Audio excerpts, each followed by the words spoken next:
Okay, let's go on to step 2. Now we're getting in the real nitty-gritty. We're talking about the kid, and we're identifying what are the behaviors of concern during this step. But not only are we looking at what are the problem behaviors at this step, we're also going to identify some possible teach behaviors. What might we focus on that we'd rather see the student do instead of the problem behavior? So we start talking about possible replacement behaviors very early in this process. We also then prioritize the behaviors. This process does not limit teachers to only selecting one behavior. I know a lot of teams do that. You have to focus only on one. We don't insist upon that. If there are 2 problem behaviors that really are important for the team to address, we are willing to go for both of those behaviors. We will ask you to prioritize those and say, which one, if we took care of the one that would take care of maybe more than half the day's issues or make life so much better for everyone, which is the first one we should target, and then which is the second. Because if we do focus on more than one behavior, it does take longer because we're going to analyze each behavior independently. And sometimes when you say that, then teams go, well, maybe we can just work on one for now, and then we'll work on something later. But we don't make it insistent because, you know, I talk to teachers, and they get really angry if you say choose one, because to them, all the behaviors are problems, and sometimes hard to separate them. So we say, you know, we'll do more than one, and we'll take more time. So that's okay. So let's figure which one are we going to go through first. Which one, if we take care of this, it'll take care of most of the problem, and then we'll go to number 2. We get a real good definition of these behaviors, which in our lingo is a nice term, operationalized, which people look at you with glass eyes. We just say we define it carefully. And then finally, we set up a nice teacher-friendly data system for them to do progress monitoring starting the very next day and to continue it throughout the whole process. Now, what we do, you have a couple of forms in your packet. We have, it's just one that's a very table format, and it is on, looks like this. It's just a table. Here's an example from our book, What's Complete in Your Blank Forms. It is page 8. In our project, we decided to look more broadly at behavior problems, to include not only what people consider our behavior problems, but also to consider what are some social deficits that may, you don't have one completed, you just have a blank form that looks like page 2. Oh, okay. Which is, yeah, and there's another one, a modified version. You have one that just looks like this. We also look at the social area, and we look at academic areas as well. So what we typically do in this process is ask the team completes them independently again. Now, since the research has ended and we're doing this in the real world with real teams, so trying to come up with how do you save time, we do this a couple of different ways now. We can either have them do it for homework and submit it, you know, and then the person who's running the meeting just summarizes everybody's responses. If you do it during the meeting, you can either ask people for input. You want to make sure that everybody is offering some suggestions, because if you have one person who kind of dominates the team, that's not really good. You want to get the person who's quiet. Sometimes what I've done is I give everybody little sticky notes and say, think carefully, and what's one behavior you would like to see less of, and write it on your sticky note and turn it in. And that way I then am able to get everybody without anyone knowing what someone else said. Or I do a round robin if I don't want to write it up here right away. And I say, okay, we'll start with Mom. Mom, give us one behavior you'd like to see less of. Now give us one behavior you'd like to see more of, that you'd like to see us increase. And so that's how we get the input, because that's the thing about this process, is we want everybody to be part of this team and to feel that they have an interest in having this intervention plan be successful.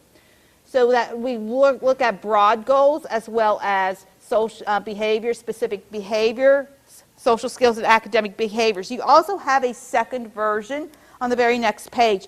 Some of the teams that I've been working with in some states are telling me they don't want to take that amount of time. And I don't insist, now that's not research, I don't insist on you doing every bit of the process as it was done in research, because you're not replicating the research version. You're figuring out what pieces work for you, what pieces don't work for you. So I'm not the PTR police. So I don't go in and say, no, you have to do it this way. So on page 9 of your blank packet, you have something that looks like this. This is one state, or actually it's one school district decided to adopt this as their Tier 3 process, but they modified things. And for step 2, they modified this behavior goal sheet. They didn't want to look at academics and social. They just wanted the team to identify what are the problem behaviors, what do they want to see happen instead, because they wanted to make it a bit more quick and efficient. Okay, so you can do any parts, none of the parts. So when we do a definition, we want to make sure that we don't have any ambiguity in this to question, like this little girl who's sitting on Santa's lap and she says, define good. You know, I want to make sure that when I do this, you consider this good, so you bring me my presents, and I don't want to do anything extra. So that's just another picture of then there's our adapted form. So now I'm going to show you Mike. For those of you who are on watching this through video, these are research videos, so I do not have consent to have the videos being videotaped. So I apologize for anybody who doesn't get to see this video, but here you guys will get to see it. So you're going to see Mike before the intervention. Let me give you a little context about Mike so you understand. Remember, Mike's 9, nonverbal. Has a lot of different ways he communicates, but no consistent way. Okay, what you're going to see is Mike right now, and of course with his paraeducator. Now that's the paraprofessional that's with him most of the time.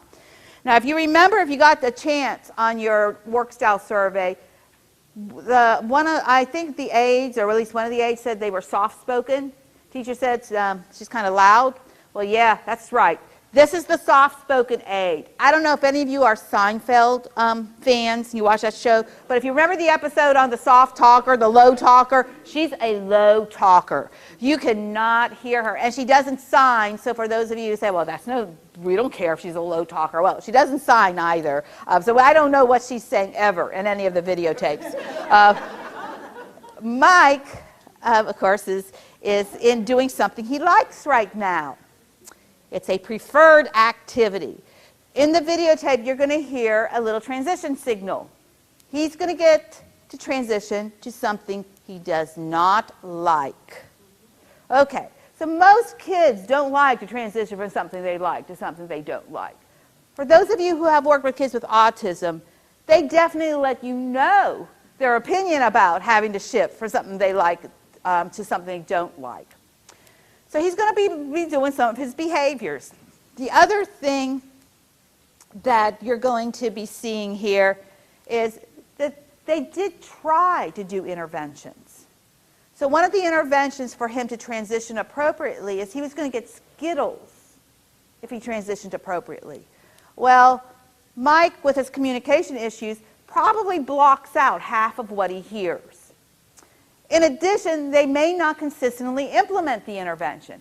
All he knows is, where are my Skittles? So you will see him going into the back of the room because he's trying to get his Skittles. They're not giving it to him, so he's going to the cabinet where the Skittles are kept. So you're going to see that happen, and then what you're going to see is what the teacher typically does when Mike does these problem behaviors. Now, Sherry was kind enough to bring in speakers. I'm not sure. I think I have them up to the max. It may not be real loud, so you may have to be quiet, but you kind of get the gist of what's happening if you don't hear every single thing. And remember, the aide's a low talker anyways. You won't hear her.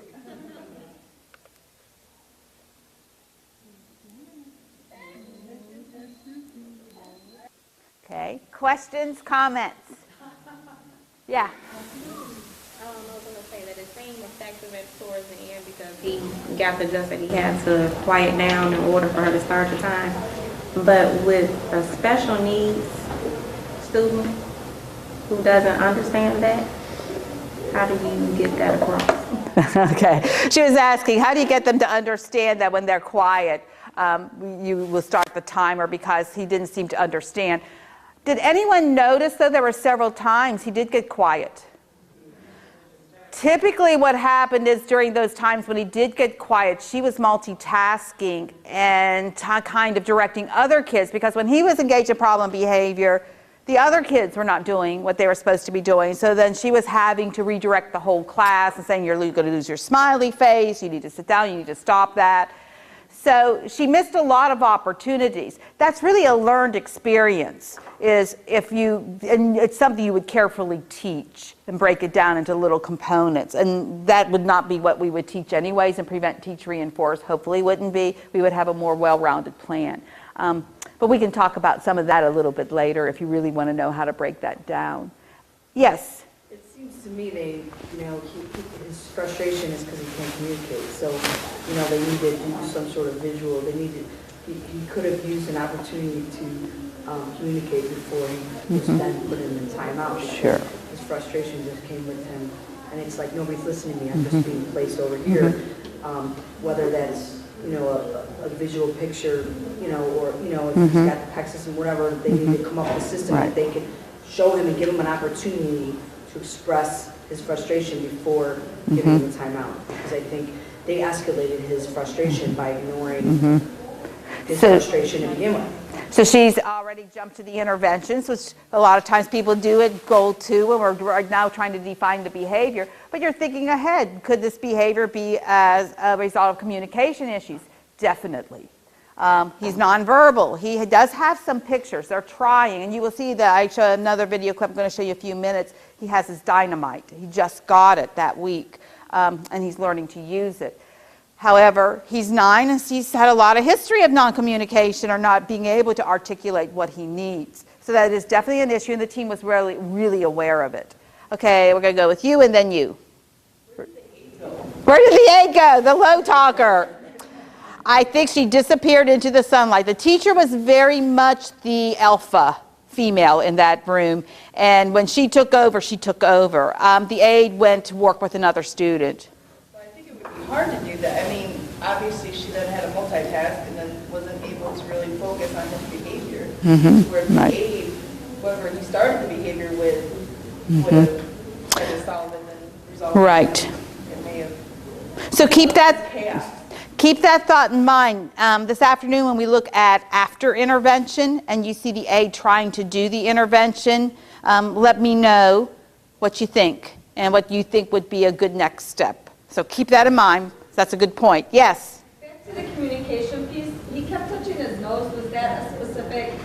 Yeah, he uses that sign a lot, and everybody always asks what is that, and I was hoping maybe you guys could tell me what that sign was, because I think it's some way of getting attention to say, wait a second, what he's doing is she has the rules that they're supposed to follow on a visual, on their tables. And the little boy he hit, the little boy with the tail, they have a love-hate relationship. They're frenemies, is what I call it. You'll see a lot more in the next videotape. He is trying to let her know, I'm not the only one who is not behaving. He's also trying to let her know, I want my Skittles. So he's using that as a lot of things, like listen to me, maybe, there's something over there that you've forgotten. So your issue about the communication, that's his way of trying to say, hold on a second here. This is what I'm trying to get. Yeah, I think he was definitely trying to communicate, but he kept using that same sign, as soon as that timer went off and he was at that cabinet. He was touching his nose and pointing, and then when he was over in timeout, he was touching his nose and pointing back over there. So it's obviously he's trying to communicate something. Right. That we don't know what exactly. Right. So trying to figure out. Yeah. Yeah. So that's a stim. Good to know. Okay. She uses a lot of language. Yes. So much language that she's talking to him while she's talking to others. And Yep. You can't tell exactly who she's talking to at what Right. time. Her voice never really increases with anything. It's just all Yep. the same. Yep. So how do you know what to pay attention to? Exactly. That's one of the things that when you'll see the post-intervention tape, I want you to remember her comment is that teacher sure used a lot of words and a whole bunch of redirects. That is not uncommon to go into a classroom and there's behavior problems happening and there's tons and tons of verbal redirects going on. No one really looks at the hierarchy or plans. How many redirects do you give? And when you move to the next level, whether you're going from least intrusive to more intrusive or more to least. So I want you to remember that comment when you see the post-intervention tape and see if you notice there's a difference in the teacher's behavior. What were the problem behaviors that you think the team identified? Screaming was one. What else? Aggression. And aggression, and that would be specifically what kind of aggression was he showing? He was pinching that boy. Yep, pinching, hitting. He was hitting the boy. Did he hit the teacher? Well, no, the other boy hit the teacher trying to get back to him, because she mistakenly said, "Don't hit me." Yes. And she never did address the fact that he just been hit. Right, yeah. There's a lot of hitting going on there, some misfires. Yeah. So mainly hitting and screaming. What do you think you would say you'd rather see him do instead of hitting and screaming? What should he be taught to do to replace those behaviors? Touch his nose. Touch his nose. And it's in his repertoire. It'd be easy to do. What else? Basically, you've already said communicating. So I heard a couple of you say communicate his frustration. Communicate he needs a break. Communicate that he needs a help or attention. Communicate what he needs, and we'll see if that's what the team said. I'm going to show you one more videotape of Mike, so you get an idea of Mike. This is, and actually this was a good teacher. I did want to say, you know, it's really easy for us to be backseat drivers watching teachers. I think they are doing the best that they can. They just don't have the knowledge we have and the experience. He has his dynamite now, so you're going to see him. This is the very first week he has his dynamite. Teacher is being really good and trying to program it so she can use it in a instructional sequence.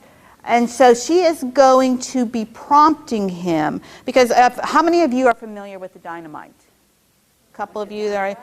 It's a Dynavox. It's a Dynavox dynamite, yeah.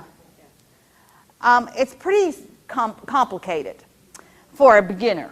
And he is smart, but it's still complicated for a beginner. And so it's hard for him to know where to touch the icons or to get the right responses. Plus, he has autism, so he probably isn't like looking at the entire board to see all of the responses he can select. So he's getting that stimulus over selectivity of just focusing on one corner. Now, she's going to try to correct an error. How many of you have worked with kids with autism? How many of them like to be told to do something again or be corrected? You know, most kids don't like that, because again, with autism, it's like, I already did it. It doesn't matter if it's right or wrong. I did it already. Don't make me do it again. She's going to correct him. He did an error, and you're going to see what happens after that. Okay, you're going to ask also where the aides are. They are out. She only has right now in her classroom half her class. Her class only has 6 kids. She has 3 kids. Mike, the little guy with the tail, the love-hate guy, and the little girl that you will see what she usually does was just put her fingers in her ears after a while. The other classes out at like music, art, some one of the specials and the 2 aides went with them.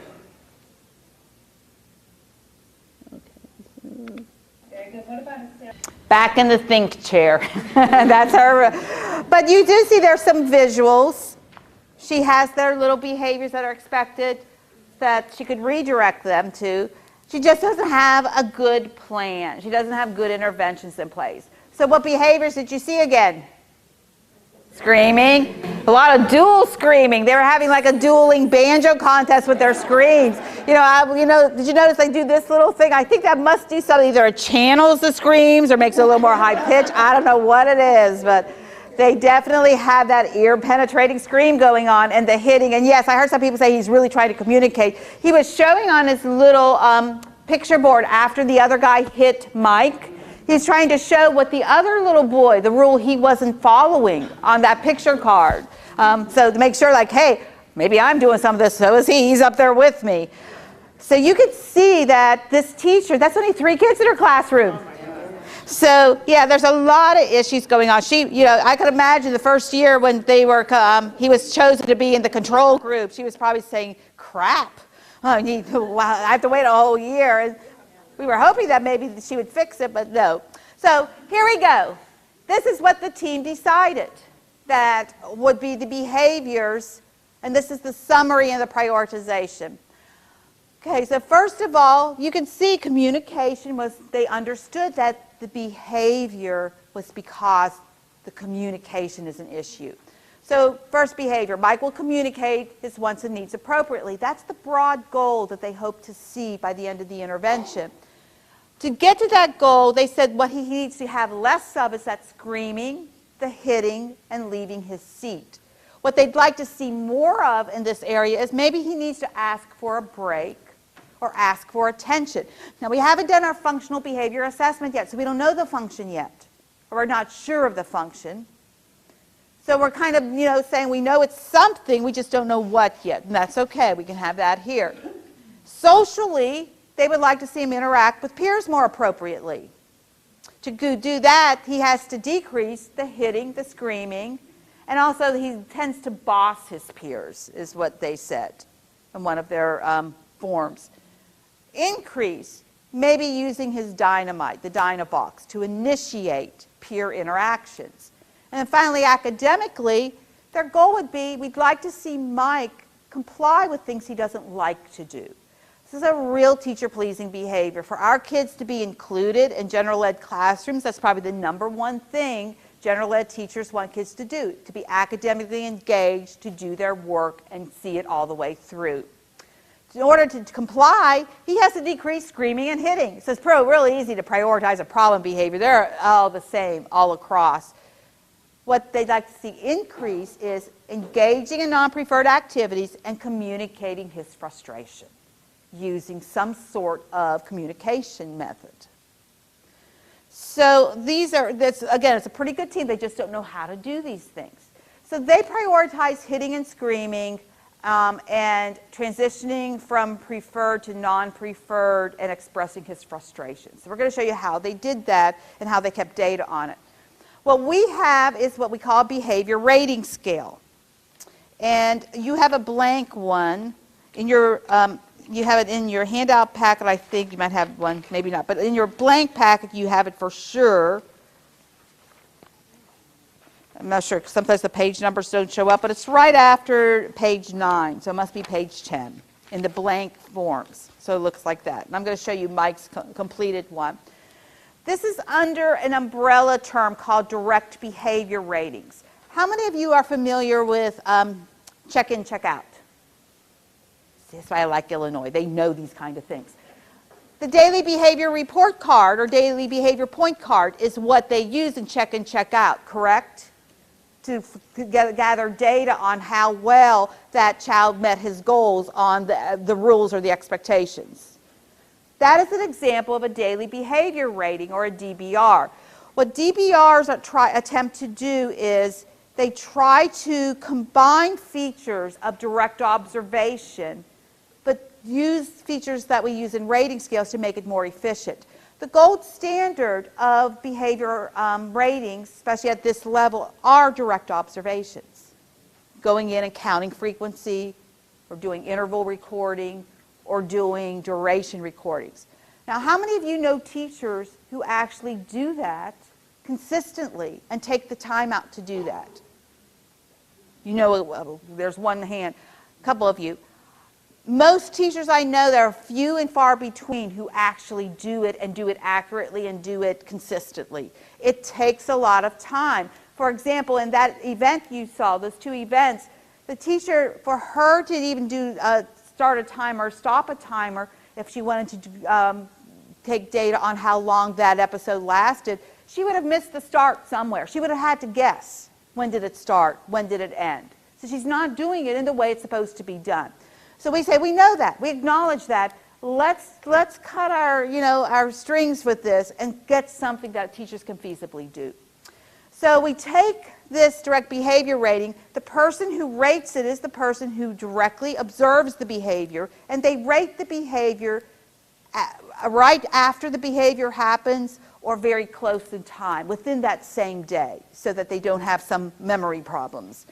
We also get ratings on their definition of what a great day is and what a bad day is for those behaviors. I'm going to show you how we set it up for Mike and how we were able to get it to be very functional for them to use. We have shown that it provides data to make decisions on whether an intervention is working or not, so it does its job like it's supposed to. Once it's set up, it takes the teacher 5 seconds. That's it. And she is done, or he is done. So it's very feasible.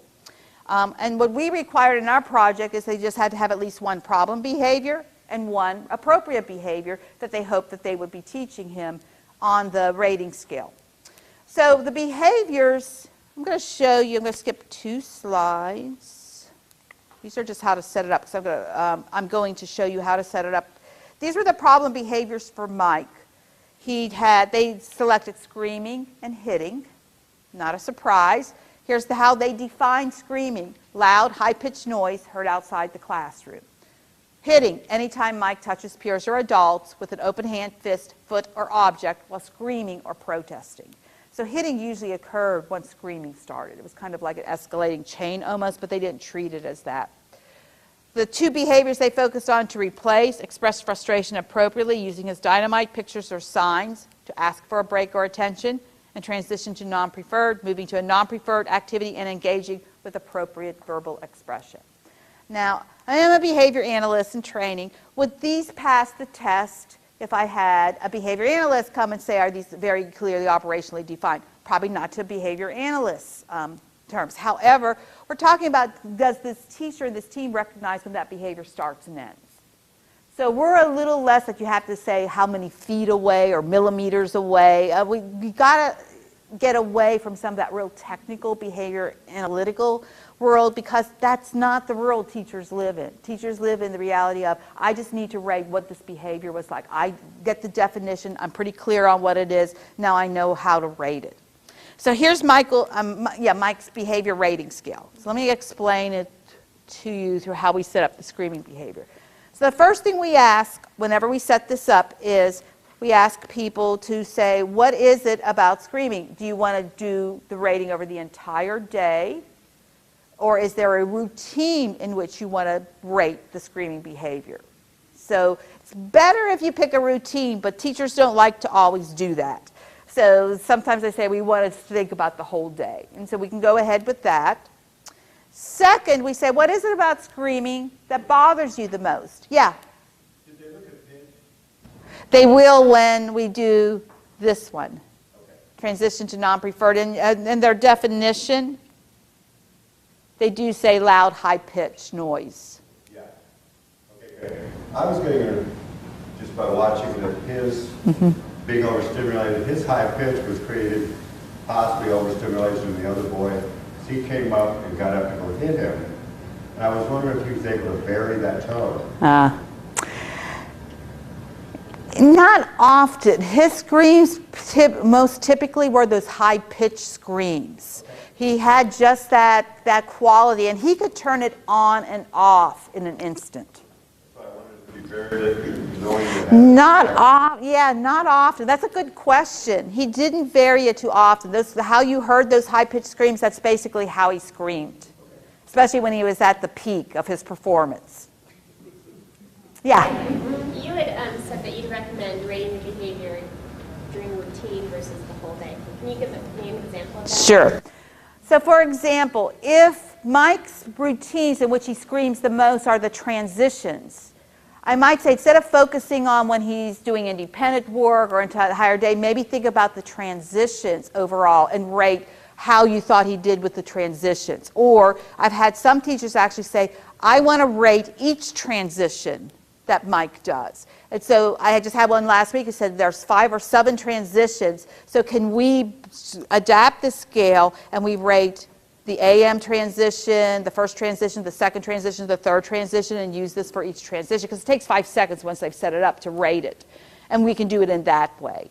Let's say if it's a child whose problem behaviors typically occur during the time you do writing.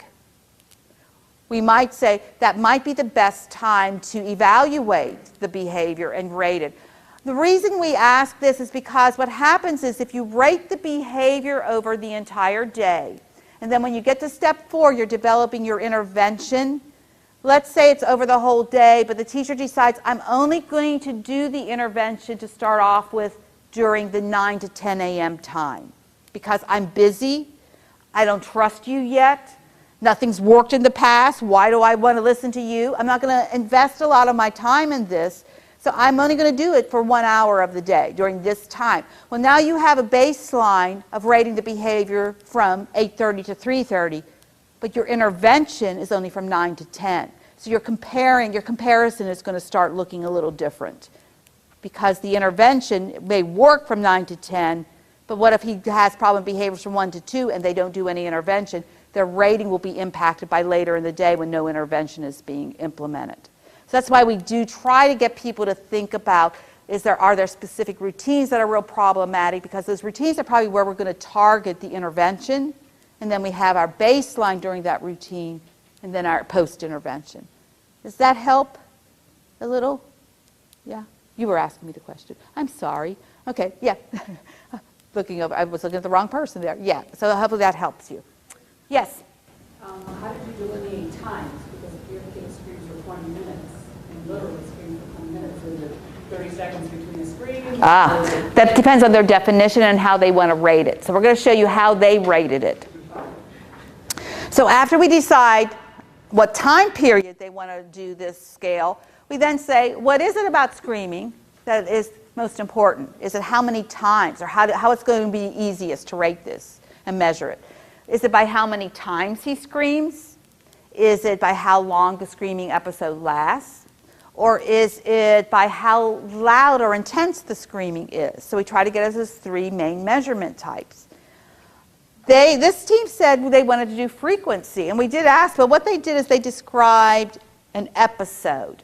So the videotape I showed you, they would count that as one screaming event or one episode. There wasn't any of that 30 seconds in between, although I have seen some teams define things in that way, so there's nothing to stop them from doing it that way. But this is pretty much, this is an event that is a screaming high-pitched noise that we could hear outside the classroom at that volume. So then our next step is these numbers on the scale all represent something. The 4 for every problem behavior represents a typical bad day. So they said they want to do it by frequency or how many times. So their question would be, think back over the last 3 or 4 weeks. On a typical day, because they wanted to do it by the day, about how many times would you estimate Mike screams? So they give us an estimate. And they said between 7 to 8 times. You can figure they have headaches going home if he does that 7 to 8 times a day. A 5 represents a really bad day, the day that you want to become a Walmart greeter instead of being a teacher.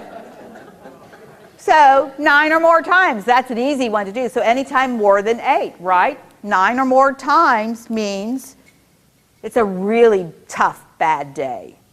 The 1 on a problem behavior always represents a great day, the greatest day ever. So what would be a great day for Mike?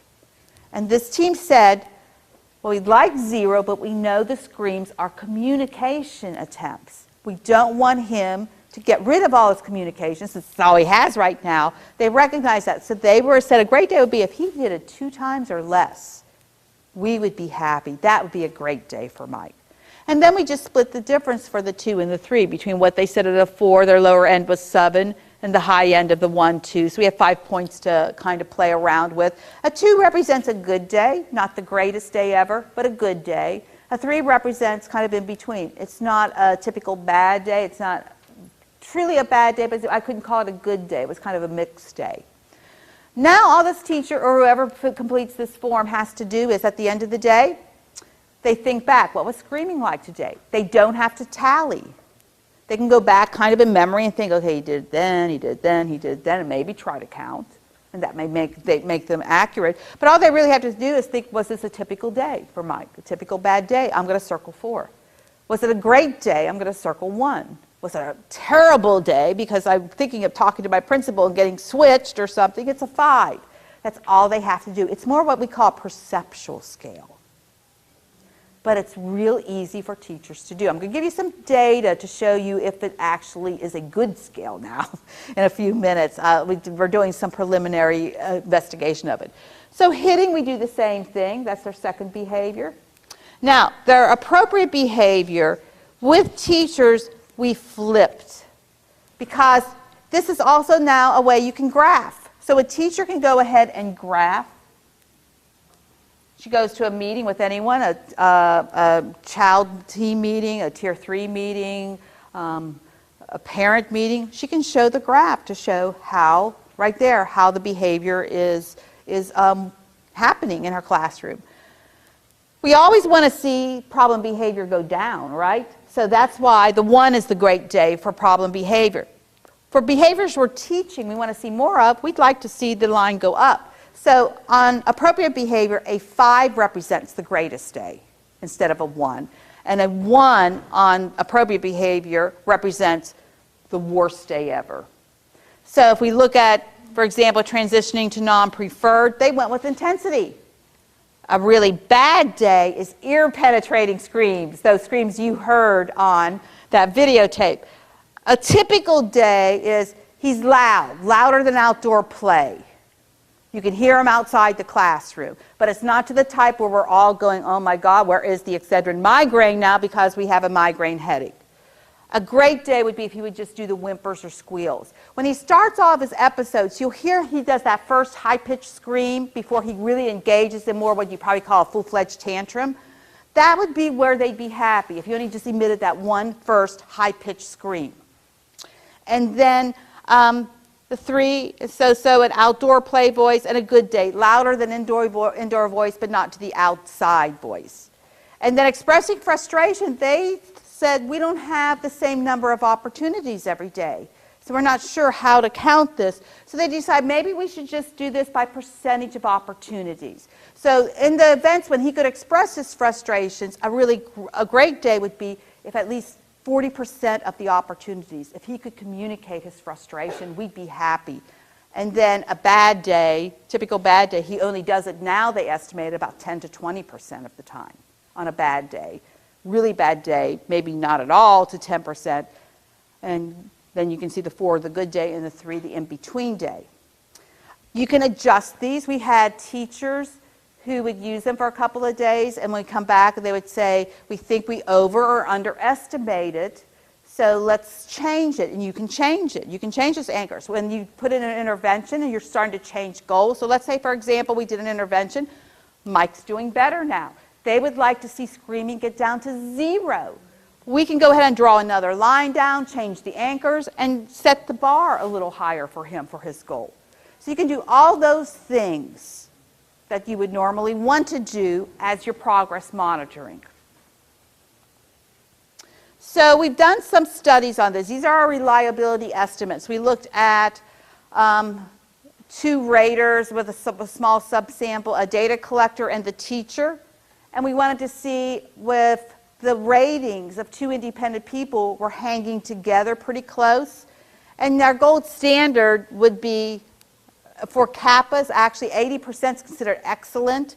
60s to 70s are considered pretty good.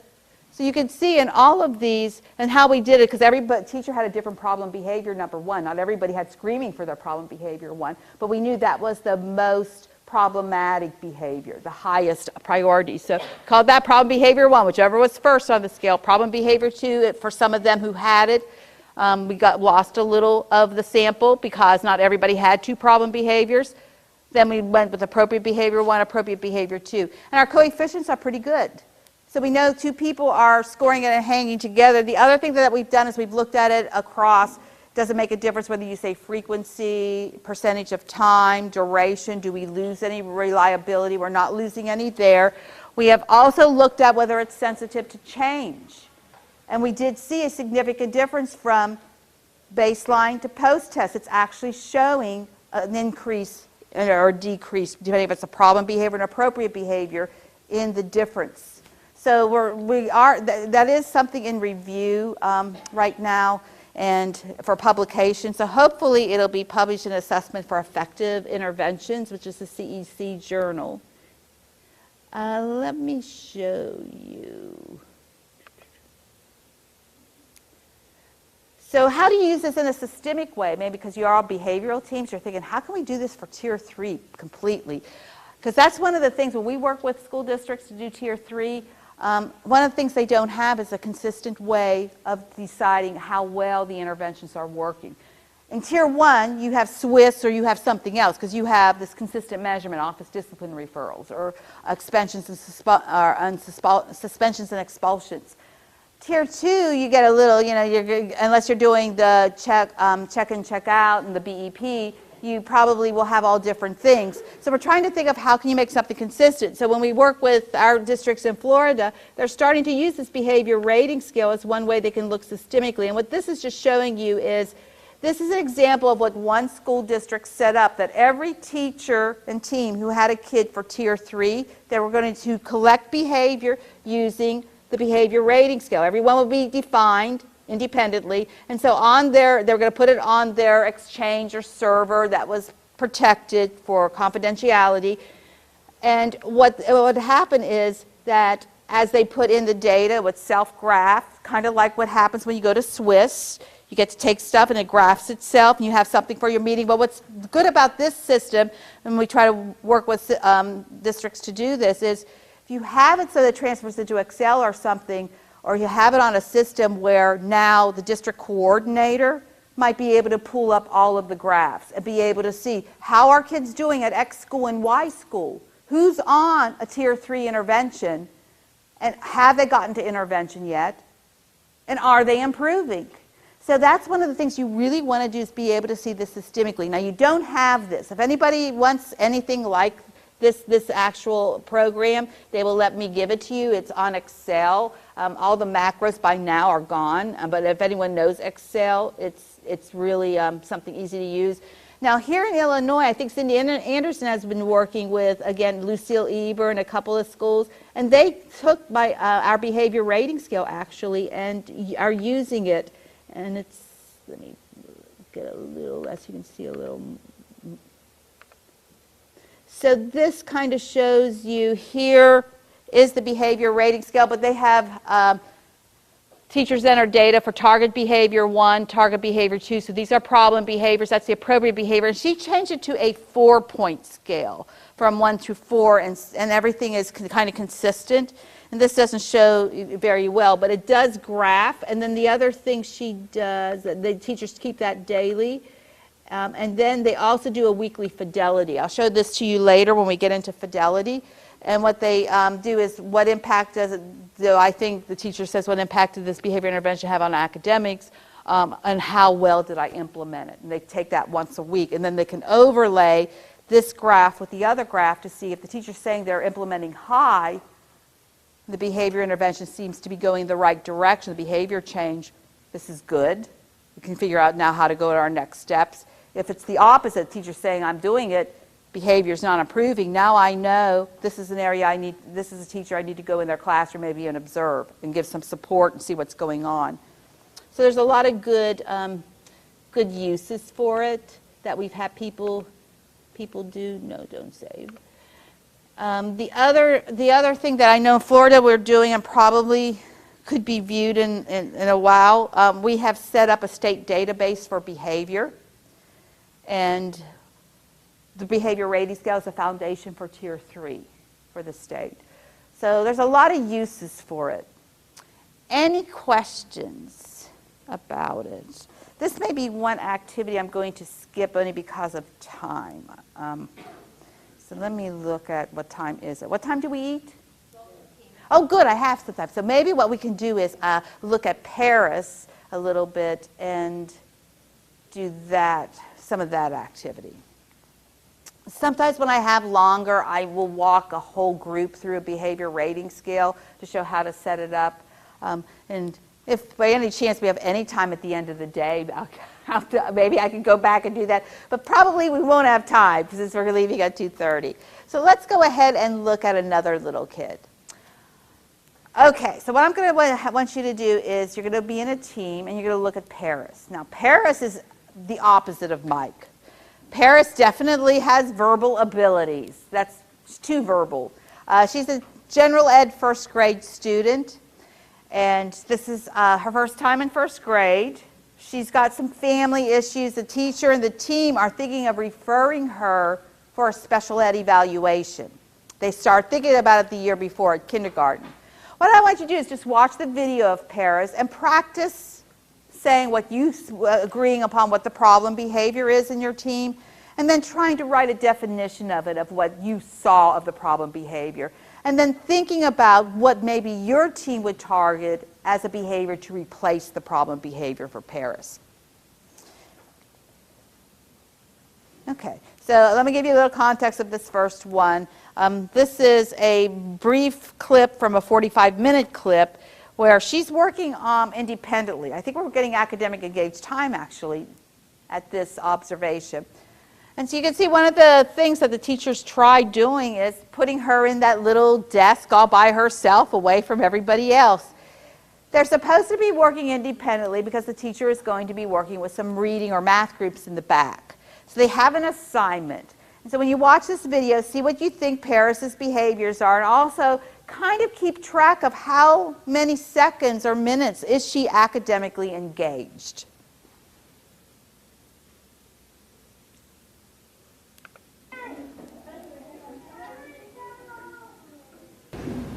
Okay, that goes on for 45 minutes. She actually gets up and then out of her desk, she shows people her pencils, she throws paper, she does all sorts of things. So just capture that first part. Saw the teacher using signing. She used to be a special ed teacher.